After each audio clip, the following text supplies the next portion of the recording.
الفرق بين المبرمج الجونيور والمبرمج السينيور هو النظام. النهارده خليك تبني هيكل موقعك صح عشان لما تدخل على السي اس اس والجافا سكريبت تكون الدنيا معاك سهله ومرتبه.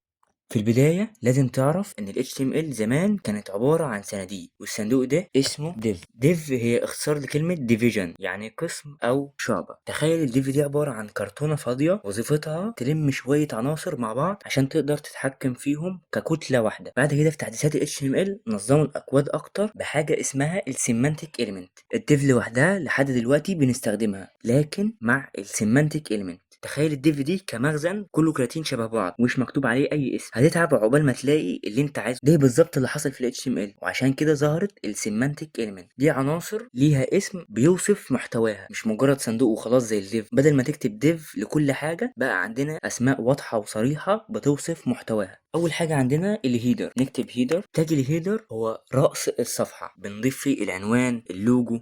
بعد كده عندنا حاجة اسمها الناف هي روابط التنقل بين الصفحة. يعني مثلا لو عندك أكتر من صفحة وبتنقل ما بينهم عن طريق تاج الأنكر بتستخدمه في تاج الناف. بعد كده عندنا حاجة اسمها السيشن دي جزء من الصفحة. لو الصفحة فيها كذا موضوع كل موضوع بياخد تاج السيشن. بعد كده عندنا حاجة تانية اسمها المين، ده الجزء المهم اللي فيه الصفحة، المحتوى الأساسي اللي بيتكلم عنه الموقع بتاعك. ولو الموقع فيه كذا موضوع بتقسمهم عن طريق السيشن.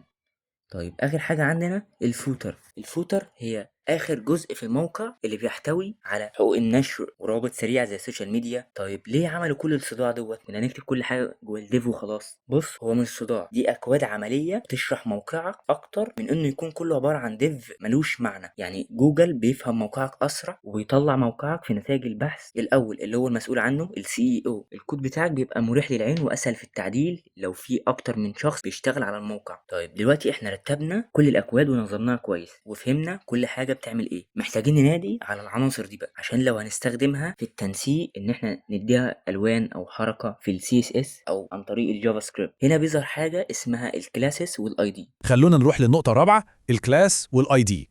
رتبنا الأكواد ممتاز، بس احنا محتاجين طريقة ننادي بيها على العناصر دي بالاسم عشان نديها تصميمها الخاص في مرحلة السي اس اس.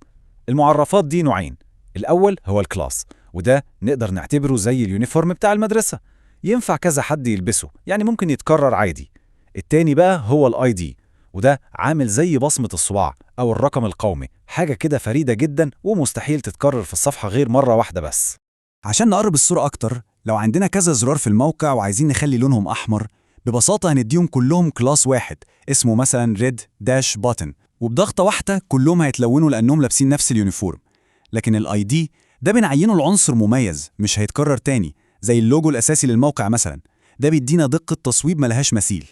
طيب بنكتب الكلاس والاي دي دوت ازاي؟ لو مثلا عندنا هيدر بنيجي جوه تاج الهيدر هنا ونعمل سبيس ونكتب كلاسز. جوه الدبل كود بنكتب الاسم اللي احنا عاوزين ننادي عليه. يعني مثلا لو هنكتب هيد كده، احنا الهيد دوت بقى اسم نقدر ننادي بيه على الهيدر. هنعمل مثال بس مش عايزك تركز خالص، دوت خاص بالسي اس اس. لما ندخل على كورس السي اس اس هنكتب ستايل ونيجي ننادي عليه عن طريق الدوت، نكتب هيد، نفتح كيرلي براكت ونيجي مثلا نكتب color ونديله لون. طيب احنا كده ما حصلش عندنا حاجه، بس لو جينا في الهيد هنا مثلا عملنا H1 خدنا جواه اي كلام هيظهر باللون الاحمر. تعالى نعمل ريفرش، ظهر عندنا باللون الاحمر. عن طريق الكلاسز بنقدر ننادي على العنصر. طيب والاي دي بنستخدمه برضو عن طريق نكتب اي دي، بيظهر برضو عندنا الدبل كود اللي بنكتب جواها بمثابه الرقم القومي للهيدر. يعني مثلا لو هنكتب حرف البي او حرف البي دوت ينتمي للهيدر. يعني لو جينا هنا في الستايل بس بدل ما نكتب دوت بنكتب هاش ونيجي ننادي نفس العنصر البي ونيجي مثلا نغير اللون للون الاخضر ونيجي نعمل ريلود، هتلاقي نفس العنصر اتغير معانا.